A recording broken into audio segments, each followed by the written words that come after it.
it has been thoroughly researched on all the stocks which we are investing.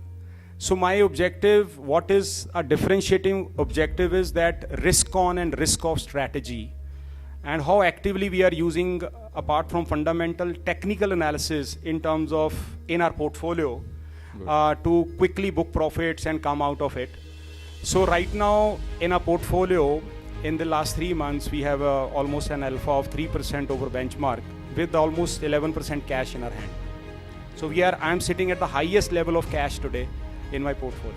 Which sector this system is throwing now, which you are most bullish on? Right now, my system technically, where we see that there is great value, which is private sector bank. There, the momentum and technical is suggesting that things are looking really good. Apart from that, all our technicals are suggesting that keep away from the market. So that's why we have 11% cash in our portfolio. And this is the highest cash you are having. I'm saying we have almost 18% cash. Right now we are 11% cash. All my charts are telling me stay away from the market, because all the indicators are not supporting to the prices. It's more of a momentum. Very rare to see a fund manager telling this. Yes. So we are adding portfolios. Whatever we are adding defensive. Okay. We are using risk off strategy today rather than risk on strategy. Whatever we have built over last 1 year or a profitability, it's a time to preserve that. And secondly, my technicals are suggesting that we are not going to see the trending market this year. We are going to see the trading market this year. And in a trading market, again, we are going to see ups and downs, and definitely bias towards downside. So like you are more biased towards the large cap portfolio, and also your current technicals are showing the small and mid cap, though you don't have a fund, it's not a multi-cap fund, but if you had in the future, you would think that the small mid cap would be a little overvalued at present? Don't touch. Simple. That's straight no. Today I'm saying, let me share with you, because we are also starting a SME fund. We have already applied for a peak vision fund, which we are starting now. For funding the SMEs and all that stuff. So the point is, we have to see the profit pool, and we have to see the kind of money which is chasing that. How can a small company, is trading at a multiple of 100 and 150, where the peer group or the large group or the market leader is trading at 15, 20, 25 multiple. So the point what I want to share with you is that there it is more of a inflow and the momentum.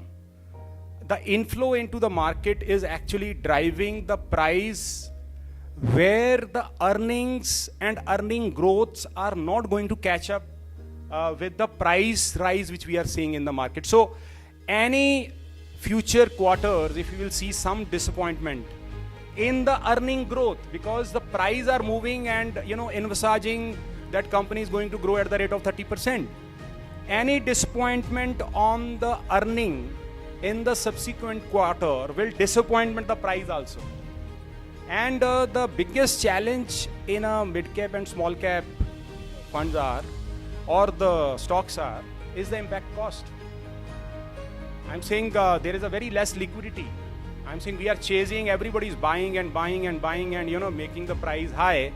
If we will reverse the situation, it is very difficult to exit from the mid cap and small cap stocks, even if you do 10 crore of a sale or 5 crore of a sale in the portfolio.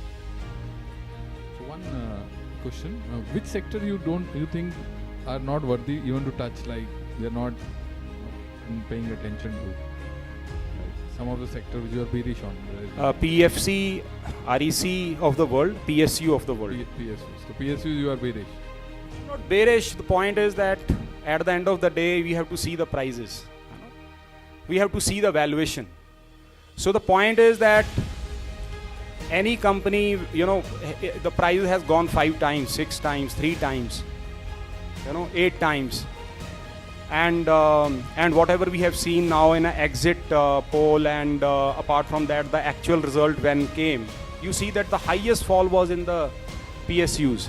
So what I'm saying is that it is very, very difficult. I'm not saying I'm labeling all PSUs, but what I want to share with you is that majority of the PSUs may not deliver the expected growth in earning at which growth the price is moving on.